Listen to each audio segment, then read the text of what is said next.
بدون عمل، بدون مستقبل، بدون. ولكن هو فرحان، هذاك الشاب فرحان انه كيعطيه واحد القدر مالي باش ينعس في الدار، والعشيه يفيق يمشي يشري داك الشيء الهلوسه ديالو ويجيش التليفون ديالو يبدا يتعاير. هذا هو لذاك الشاب، لان ملي كتزرع الجهل التعليم حطمتيه. انا لقيت واحد لاختيكل ما عرفت الدراري كارمين وياسير غادي نقلب عليه ونحاول نتقاسموا معكم ديال واحد تفضل غير كمل، غير بغيت نقول لك زعما شنو. تفضل. وللاسف الجزائر ما ولاتش مليون وبلد، ماهيش بلد مليون ونصف مليون شهيد. الجزائر ولات مليون ونصف مليون سنتيم جزائري. يعطيو منحة البطالة يا أختي تعطى لبلد اللي ما عندهاش خدمة، اللي ما عندهاش ثروات. أنا الجزائر الشعب فرحان بها. شوف كنسمع جزائريين حاشا لله انا هادو شي جزائريين كنسمعهم كيقول ما تقارنيش مع السعودية، ما تقارنيش مع قطر. انا بغيت نعرف مع من بغيت نقارنوا مع الصومال، نقارنوا مع من غنقارنوا. واش فهمتي؟ انا سمعت كيقول لان الصومال ما عندهاش داكشي اللي عند الجزائر. كيقول لك لا. واحد الاخ كان طلع مع ياسير قال ليه اوروبا وسويسرا واخا حنا ماشي في مستواهم. واش في بالك بان بلا بيك انت اوروبا وسويسرا ما كانوش يكونوا؟ راني في دولة افريقية احسن من الجزائر ب 20 ولا 30 سنة. هذا رجل اعمال كيتسارى وكيجيب البلاد، ودابا هاد السيدات اش غديروا ليه؟ غادي نقتلوه. يا اختي بارابور يا اختي فتيحه، بارابور ثروات اللي عندنا. انت وين شفتي بلد تروح لثمن راست تحكم بيوش وتطلع ذهب؟ انت بلد عندنا اليورانيوم، عندنا الفوسفات، عندنا الحديد، عندنا الغاز، عندنا البترول، عندنا كل ثروات. انا ما تعطينيش البطاله. انا لازم تقارني مع المانيا، لازم تقارني مع بلجيكا، لازم تقارني مع اندونيسيا، لازم تقارني مع تركيا، لازم تقارني مع بلدان المزدهره، لاني عندي كل خير.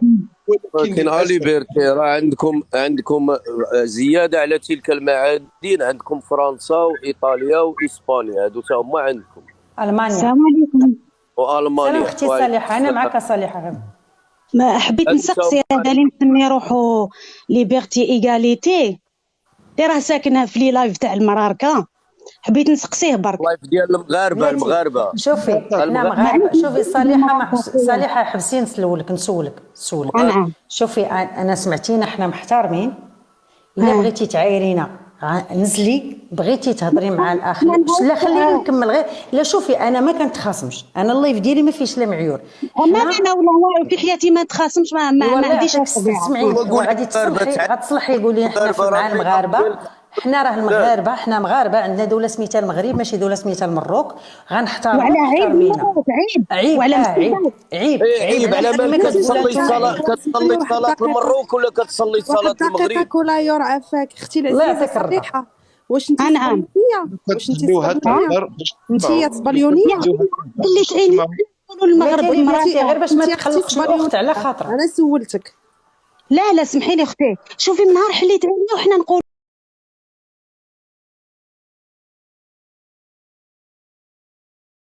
بينا. قولي لي المغرب، حنا معانا قلنا لك قولي المغرب مع المغاربه مشكل والله، ما على بالي بلي مسبه ولا عيب ولا. انت من اليوم حنا نصيحه اخويه من اي مغربي تلاقيتي معاه غنقول لك اختي الجزائريه قولي اختي المغربيه. دابا انت غتقولي ليه انت في اللايف ديال المغاربه المروكيه جامي قالت لي هكا.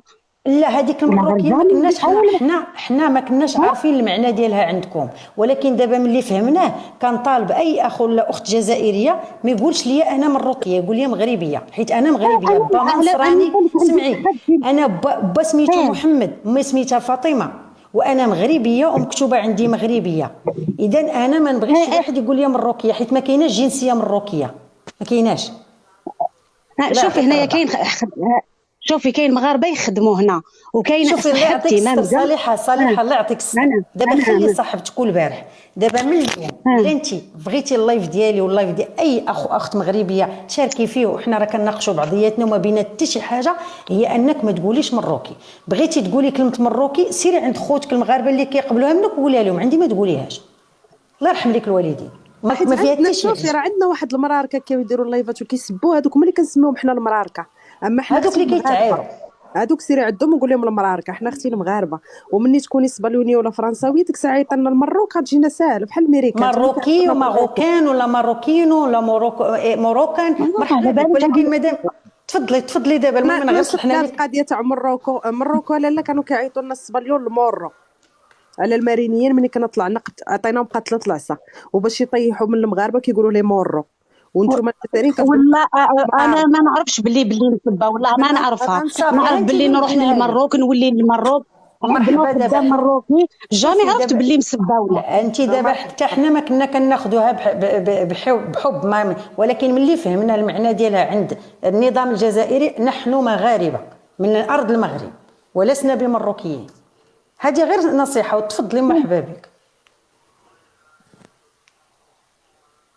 برك نسقسي الاخ ياسر على المساعدات، قال على المساعدات الجزائريه علاش تروحوا تساعدوا سوريا. هذه مازال ما فهمتها كيفاش تقول واحد ساعد يا سيدي راه محتاج هو وراح يساعد ناس راهم ضحايا تلوموا باش علاش تساعد. هذا منطق هذا سؤالي الاخ ياسر. صالحه علاش ما ساعدتوش خوتكم القبائل ملي كانوا كيتحركوا؟ واش انا قبايليه يا اختي؟ علاش ما ساعدتوش؟ انا في النظام القبائل راهم يحكموا. احنا شوف واش بيهم القبائل؟ انا قبايليه اختي واش بيهم القبائل؟ شوفي انتم ثلاثه القبايليين هنا غير انا ما الاخوه القبايليين اللي قالوا ما ساعدتيهمش. حنا باقي كنعقلوا بنا المغرب بغيت في العافيه. تحرقوا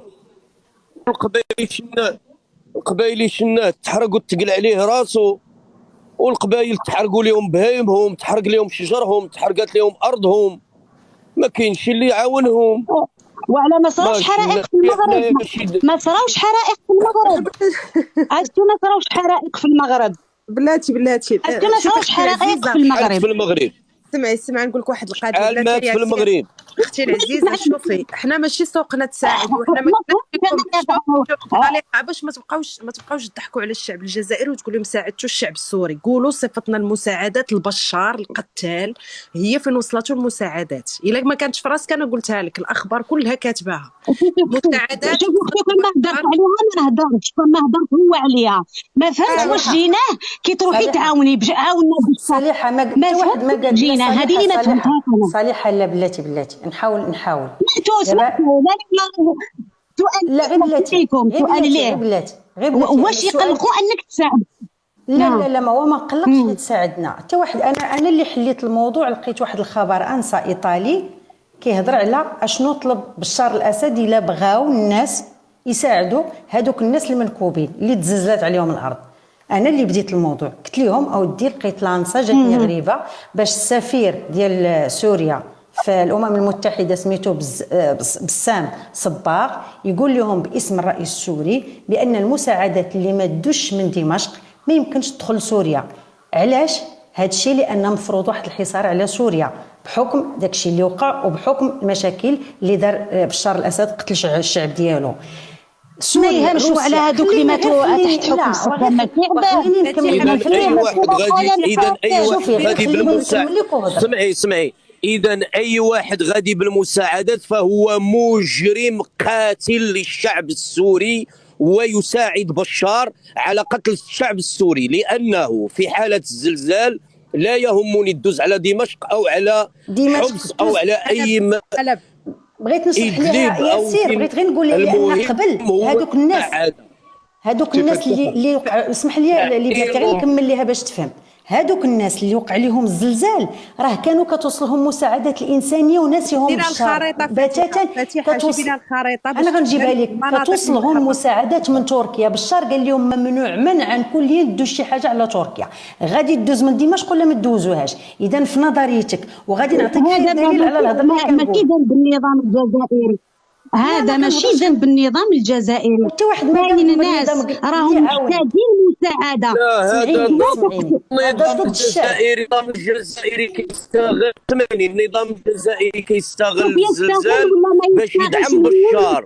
هذه عصابه السوري ما يهمش يستفيد منه النظام يستفيد منه النظام السوري. الانظمه ما كاينش نظام يستغل. ياسير ياسير انا غنقرا لك تغريده. ماهوش ياسير مليح كيتقطع الصوت لك تاعك الصوت. يا ياسير. ياسير لو الصوت عندك ما واضحش. تاعك يا ياسير. ياسير الصوت. اختي فاتحه، صالحه اسمعي بلاتي غير نقول لك لا غير سمعيني اختي عافاك. فاتحه اسمحي لي، شوفي غير انا والله بديتي تنعطيك تقولي. الكلمه. لا بغيت نقول لك واحد الحاجه باش تفهميني. ياك حافظ اسمحي لي، الدراجي دقيقة الجزائري نفهمك. بلاتي جاوب المعارضه السوريه ما جاوبنيش انا. فهمتك. هادشي بغيت نقول لك. اي دوله دابا بغات تساعد سوريا ما خصهاش شوفي تستعمل الشعب ديالها. فاتحه هذاك شأن تفضلي. داخلي. شوفي اختي هذاك ولكن شأن داخلي، واش راه يصرى في سوريا شأن داخلي. دوكا كاين مأساة إنسانية، واحد ولكن راه ما وصلش ساعدهم، المساعدات، دوكا راه ما يتساهم وصلش، ما ولا غاديش راه يساعدوا. توصلهم. المهم هذيك المساعدات الحق للمحتاج. دير ما تقولش شوف صالحة عافاك دير خريطه عافاك. فاتحه. انت في الميدان راني نشوفهم، في واش الميدان انا يعاونوا ناس محتاجين. جازت الزلزلة علينا ونعرفوا.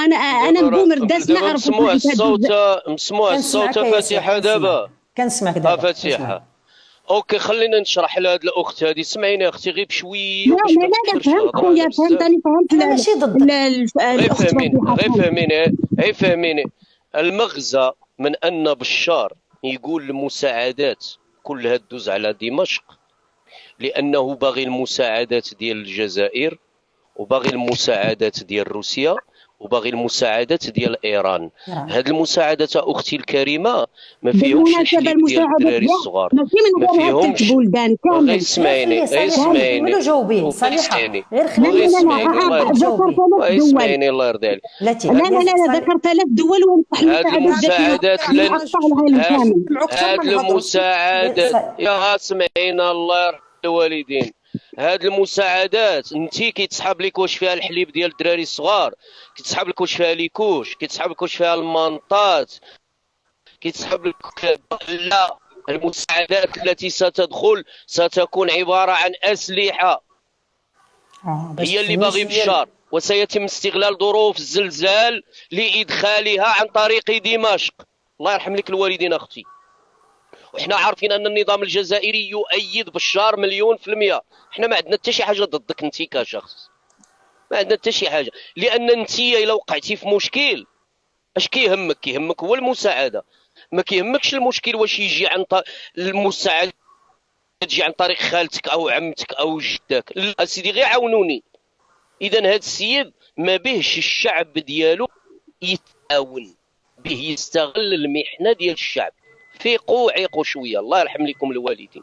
هذا الشيء ما عندي. تيقتي احنا غير مرحبا ما تيقتيش كيبقى وجهه نظر ديالنا هذه.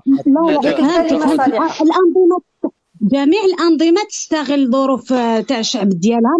ما يهمنيش، انا قلت لك المبدا انه المهم هذوك الضحايا من مبدا انساني. هذوك الضحايا راهم يستفيدوا، رانا نشوفوهم في الميدان. خرجوا دراري يستافدوش. البلاصه اللي وقع فيها الزلزال راه هي بلاتي نبقى لك الخريطه، بلاتي نعطيك الخريطه. الاركان مليحه، يخرجوا طفله وحده داخل الاركان هذيك مليحه. وصالحه ما يهمنيش يخرجوا طفله وحده. انا نعرف واش معناتها الزلزال صرات في بومرداس، ونعرف المأساة تاع العباد اللي يكونوا تحت الانقاض. يخرجوا وحده جزائري يروح يخرج طفله سوريه عند ربي تسوى وتغلى. معليش يستغلوا ولا ما يستغلش. يا بشار طحن بلادو كامله. داك الشيء اللي قتل هو داك الشيء اللي قتل بشار كاع ما طيحوا. دقيقه خويا، الانظمه العربيه كاع طحنت شعوبها. صالحه اسمعيني، ماشي غير بشار. شوفي صالحه والله العظيم دابا فهمتي غلط. انا بعدا مرحبا بك. ها وحده ثانيا هنا حتى واحد النقيض الاخر. ياك انت كتامني بمساعدات الشعوب ياك؟ اقسم بالله العلي العظيم، اقسم بالله العلي العظيم، يا كل يوم المغرب يقول لي هز طياره غنصيفطها لبشار دوز على دمشق وصيفطها، نقول لهم سير تخراو كاملين. الله ينعل الطوس جبوكم كاملين. لا لان اليوم هذه المنطقه نوريها لك. نتمنى ما يبلوكيوش ليا اللايف. اسمعيني مزيان، حنا راه هنا كنناقشوش هذه المسائل، ربما تجيك انا سياسيا حيديها، كنهضروا انسانيا. هذه المنطقه هذه انت هي اللي فيها انا غنحطكم نديركم بالطريقه الاخرى باش تبان اسمي، ولكن ما نقدرش. ما عليناش. هذه دمشق اوكي. هذه المناطق هذه اللي فيها الزلزال هذه ياك شفتيها مزيان، شفتيها تركيا. هانتي المناطق اللي كان فيها الزلزال ديجا مضروبه بالزنزال. بلاتي انا غير باش نشرح لك باش تفهمينا علاش كنهضروا. هذوك المناطق فين لا فهمتك صالحه في المناطق المحرره يا بلاتي ما كيتحكمش فيها بشار الاسد. وزيدون شكون اللي كيفرق في هذه الحالات هذو؟ يروحوا شوفي اختي الانظمه اللي راهم يقدروا يروحوا لهاد المناطق اللي ماشي المحرره يروحوا يعاونوا، واللي مع الاسد يروحوا يعاونوا الاسد.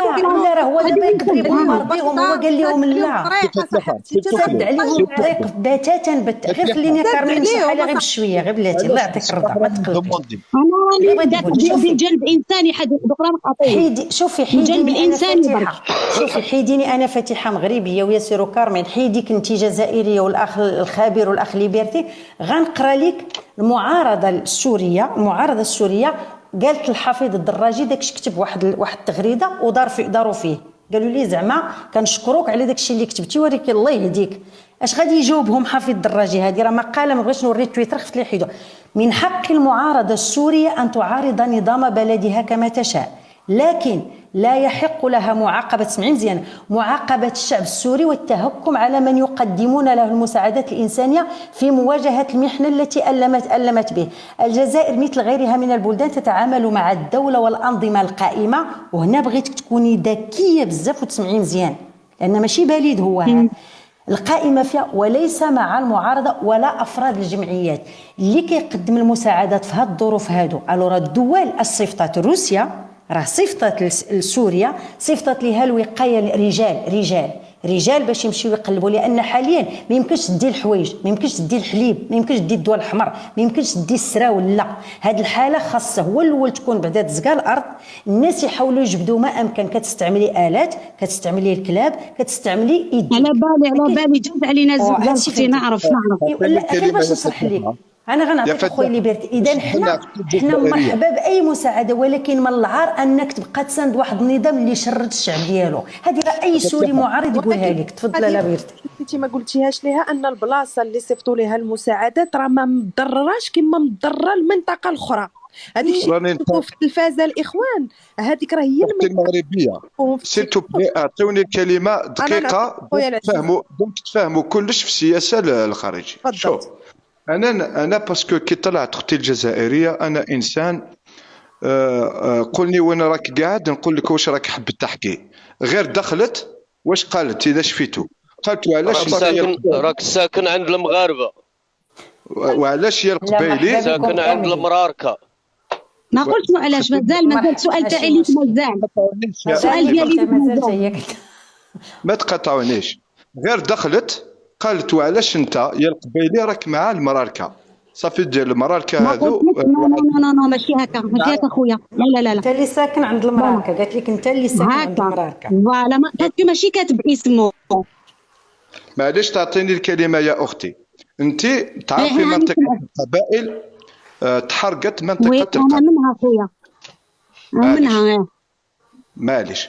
لو كان بلاتي ليبرتي صالحه خليه يكمل وعليك الكلمه خليه هو ما تقاطعش غير باش يتسمع ملي يكمل. انا نعطيك الكلمه تقساني جاوب خليني نكمل باش ما تروحنيش الفكره. في منطقه القبائل اللي تحرقت لو كاين الخير، كاين الانسانيه، كاين الحب، كاين الاحترام تاع الشعوب. الملك المغربي في اليومين الاولين كان معول يبعث 4 طائرات لاطفاء الحرائق. واش معناتها؟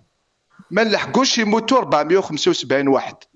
ومن بعد كي تطفى الحرائق هذوك ما نستناش انا يعني كل الشكر لكل ولايات الجزائر. ما نقولش ما ننكرش باللي الولايات هذوك ما دعموش ولا ما عاونوش منطقه القبائل، ولكن لو كان خلاو الملك يبعث 4 طائرات الاطفاء ما تلحقش المنطقه الكامله تحرق وما يموتوش العائلات وما نسحقوش الادويه والزور والماكله. لو كان خلينا الملك يبعث 4 طائرات ما تلحقش منطقة القبائل تحرق بأكملها. السؤال يا أختي صالحة كاسد، وزيد نعرف كالمقامي كاسات. لو انا كي نطلع عند المغاربه ولا عند المصريين ولا عند الفرنسيين ولا عند الانجليزيين ما عنديش الكره، ما عنديش الراسيزم، ما عنديش الجهويه، انا نطلع وين نلقى روحي وين نهضر ما عليناش. الاشكال وراه يا اختي صالحه، انا ما رانيش ضدك وما رانيش ضد بشاويه ولا بومرداس ولا طمنراست، انا راني ضد هذا النظام ونعرف مليح هذا النظام وقاري السياسه تاع هذا النظام ونعرف واش ينهب هذا النظام ونعرف كيفاش يستحمر هذا النظام. انا راني نحكي على نظام، انا جزائري مانيش شكام مانيش كرغولي مانيش قهوي مانيش، انا راني ندافع على الجزائر لان هذا النظام ينهب ثروات الشعب الجزائري. معروفه هذه يا اختي صالحه، ما لازمش يغيظك الحال. ومن بعد بما يخص سوريا ما قلناش باللي الشعب الجزائري ولا النظام الجزائري ولا الحمايه المدنيه، ما تكبرش الحاله. بعثتي طائره فيها 30 ولا 40 واحد من الحمايه المدنيه، راكي رحتي للحلب وكاينين مناطق في سوريا منكوبه هي اللي راهي متضرره بزاف، ما راحوش ليها، راحوا ديريكتومون وين كان بشار الاسد، روح لبلايص اللي متضررين بزاف. هذا واش حبينا نقولوا، سبحان الله. ولكن رد نبدا لك على مساله المساعدات. انت ما ساعدتش ولا دوله ما ساعدتش، ما تروحش تلوم الناس اللي ساعدت، روح لهذيك الجهه اللي ما راحوش ليها. علاش تلومني انا كي رحت للجهه تاع بشار؟ روح هذه واسمو مأساة إنسانية. روح للجهة هذيك اللي ما قدرناش نروحوا ليها احنا كجزائريين، روح لهذيك الجهة اللي ما قدرتش. ما تلومنيش انا تقول لي علاه رحتي للاسد ولا، هذه مأساة إنسانية. ثاني حاجة نجاوبك عليها على واسمو، قلت لي انا ماشي جهوي وماشي عنصري، بصح نثبت لك بلي جهوي وعنصري. استعملت كرغولي، مانيش كرغولي ومانيش قهوي، هذه عبارات عنصريه يا خويا. ليغاليتي واسمك ما باش اصلا واسمك يا اخي، باش تقول كرغولي واش معناتها تبقى الناس على اساس عرقي؟ بالعكس احنا الكراغله نفتخروا بهم، بالعكس هما مزيج رائع من هذا المجتمع تاعنا. علاش تقول كرغولي؟ هذه ماشي عنصريه. جاوبني على هذه خويا. واش معنات كرغولي؟ انت ما نهضركش عليك انت اختي صالحه. واش معنات الكرغولي ولا القهوي؟ انا نسميهم القهويين اللي يديروا رواحتهم جزائريين وطنيين يحبوا الجزائر. الكرغولي في فرنسا الكرغولي خويا، على بالك واش معناتها هو الكرغولي؟ اسمع لي خويا كمل صالحه، غير يكملوا جاوبي باش ما يتركبوش على الصوت، غير كملوا جاوبي والله العظيم. واش معنات الكرغولي يا اختي صالحه؟ الكرغولي هو اللي يروح للنظام الفرنسي العدو الحقيقي الاول والاخير للجزائر، دير له تحيه لعالم فرنسا. انا راني نكره فرنسا كرها شديدا. وعلاش؟ باسكو انا اسمي قاسي وجدي قتلته فرنسا. راكي فاهمه دركا واش معنات الكرغولي؟ انا ما عنديش مشكل مع المغرب، انا ما عنديش مشكل مع سوريا، انا ما عنديش مشكل مع اي بلد. انا المشكل الوحيد اللي عندي هو فرنسا. فرنسا لا تحب الخير للجزائر، فرنسا عندها نظامها في الجزائر.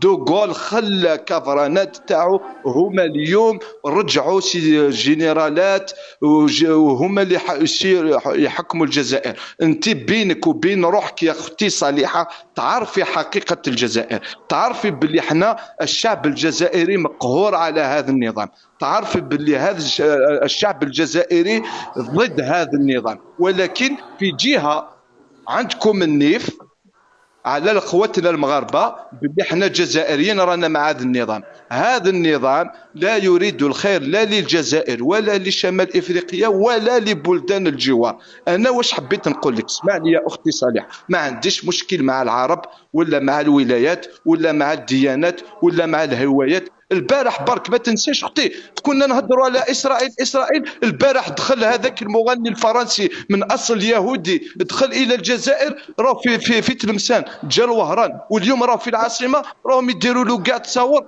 مرحبا بك بلادك الثاني وبلادك الام وبلادك الاصل. المشكل الشعب الشعب ماهوش هنا ماهوش مشكل. الشعب النظام الجزائري، النظام الديكتاتوري، النظام اللي يدخل سجناء الرأي إلى سجون، ماتوا سجناء، ماتوا رجال مناضلين وفي السجون.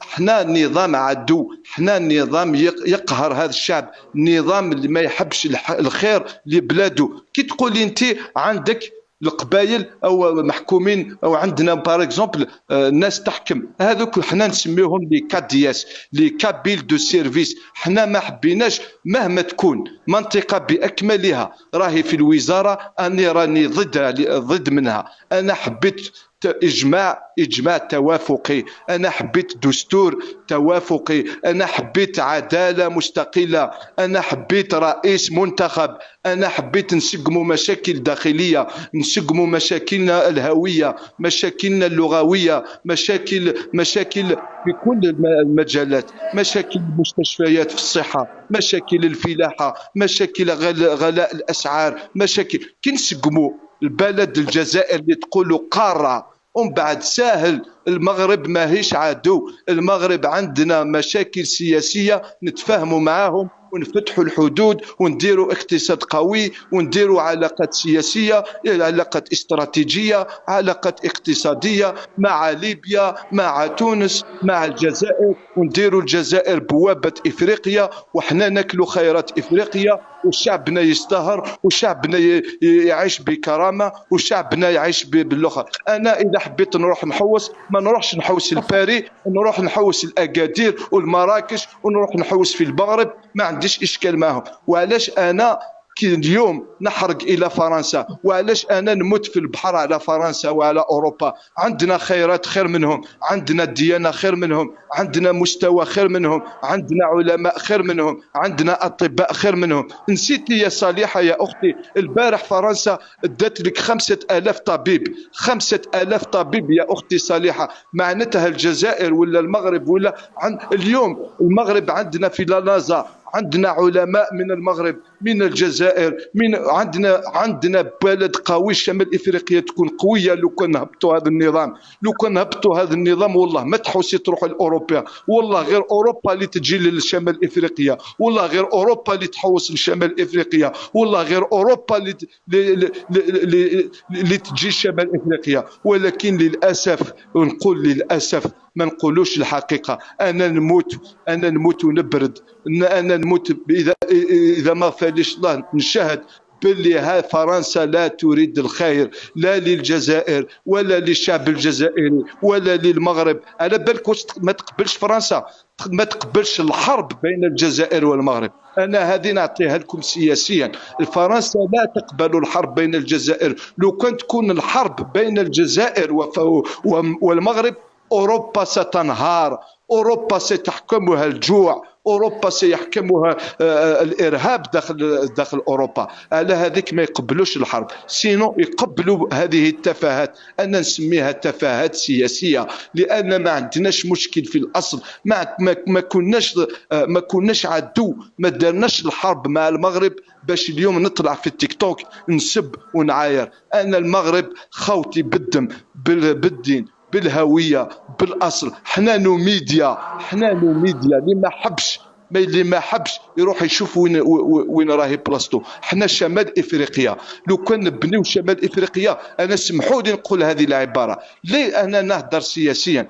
انا نقولها ان اوروبا والامارات ما يحبوش الخير شمال افريقيا، باسكو هما يخدموا مع امريكا، كاين مصالح مع اوروبا، ولكن حنا ما يحبوناش الخير بيناتنا. على هذيك حنا رانا نتخبطوا في المشاكل الداخليه والمشاكل الخارجيه. هذا هو التخمام تاعي، هكا نخمم في السياسه.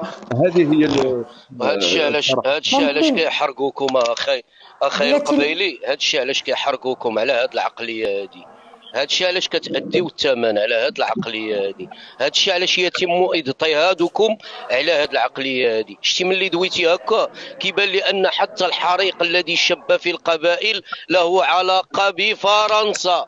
فرنسا من تقوم بحرقكم بايادي تبونيه، ولا يمكن للمغرب ان يطفئ تلك الحرائق، ما يمكنش. شعلوا العافيه. ما بغاتش الجزائر، ما بغاتش فرنسا تعطيهم الكنادير ديك الساعه. نعم هذه هي العقليه القبيليه. هذا الشيء علاش يتم محاربه القبائليين. واخا صالحه واخا